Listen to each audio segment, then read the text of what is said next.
health bar. Underneath that is your endurance bar. Those two triangles represent your equilibrium. So your endurance will never go above the equilibrium unless you make it go above. But it will always regenerate to that point. So basically what you want to do is you want to increase your equilibrium or increase your endurance, which will allow you to use your bigger powers. So if I can find somebody around here, there's somebody. The way that you increase your endurance is actually by fighting. So you have your basic attacks that you get from level 1. Once you actually start using your attacks, you can see that your endurance is generating, so that you can unleash your bigger powers. Like for instance, I'll do a fire breath here real quick. So as you can see, it's using up my endurance, and then if you want to increase your endurance again, you have to keep fighting. So it's kind of a non-stop action base. You want not a lot of downtime. A lot of other MMOs, you run in, you fight for a little bit, and then you have to sit and wait. And then you fight, and then you sit and wait. It's a cycle that we really didn't want to have. Somebody else right there, that's another player, just came and picked that guy up. Now, is it similar to other MMOs in that there's not as much strategy when you go and attack? Well, there is a bit. It's all based on the powers that you select. So another thing is the powers that you select we don't have classes and we don't have archetypes, right? So what we have is several different power trees, for instance, fire, ice, darkness, stuff like that. And instead of having classes where we hold you to a certain number of powers that you can choose from, you can choose from any of the power sets that you want. So you can pretty much pull from any power tree you want, any powers that are available to you, to make your power set for your superhero exactly how you want it to be. Okay. You're not stuck. For instance, if you wanted to build a tanking character, you're not stuck with just tanking powers. You can grab any powers that you want. So you can get like a fire breathing, kind of like. Right. You could get someone like a fire breathing guy who has the ability to put up an ice shield with martial arts swords or something like that. So it's just a mix of everything. So you're not stuck with the stereotypical classes. You can make whatever character you want. So would you say that there's a formal class beyond perception? There's no classes at all. Okay. So no classes at all. You just basically go in and you start putting your powers together. One thing that people ask is like, well, then how's that work in teaming if you don't have classes? How do you negate? I mean, how do you basically how do you have a healer and a tank and stuff like that?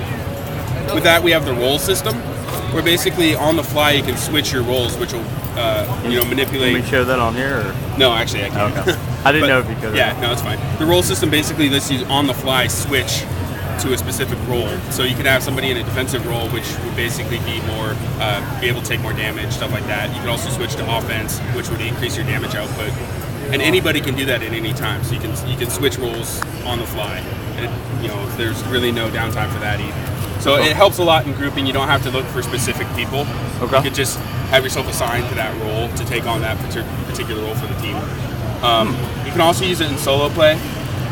So if, for instance, you wanted to be more of a tanking type character, you could take on that role. Okay. As you see, somebody else summoned a bunch of little toy robots to attack, so we do have pets in the game. Let's see what else I can show you here. Another thing about customization with the powers, I mean, Cryptics, we're pretty well known for our character creator, our costume editor, and we've actually taken it and expanded it. It's a lot bigger, it's a lot better, it's a lot more varied. There's a lot more you can do with it. So as you can see, I mean, that's quite a difference in costumes there. Yeah. And if you want, you can look at all the other demos. We all have different costumes set up with all the different demos that we have. See, there's another character. Somebody else playing it right now. As you can see, a giant boulder just fell from the sky and blew up. Off in the distance, we have a volcano. So every, about 20, 30 minutes, the volcano will erupt and start spewing, boulders from the sky all over the island. Yeah. So there's world events like that. You can see there's ash falling from the sky. We do have travel powers. A lot of people are curious about that. So let's see. And when do they kind of pick up? If you were to create a new character, when would you attain your travel powers? Oh, you get your travel powers right off the bat. Okay. Yeah, it's previously in other MMOs you had to wait until a certain level to get your travel power. We actually give it to you right off the bat. It's probably not as fast as you would hope it to be. That's something that will come along, but you do have access to travel powers as soon as you create your character. Well, cool, man. So now do you guys have a demo? Do you guys have a beta out yet, or? Yeah, we're actually in closed beta right now. Okay. Yeah. So. And if you want, you can go to the website and register for beta. We do have signups. So. Okay, yeah, they were telling me that. Yeah. I need to.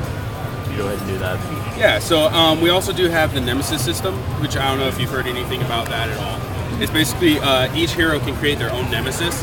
So at a certain point in the game, you get to go in, create your Nemesis, you get to pick their costume, pick their powers, and then they'll just randomly show up every once in a while and cause you some grief, you know? Really? Yeah.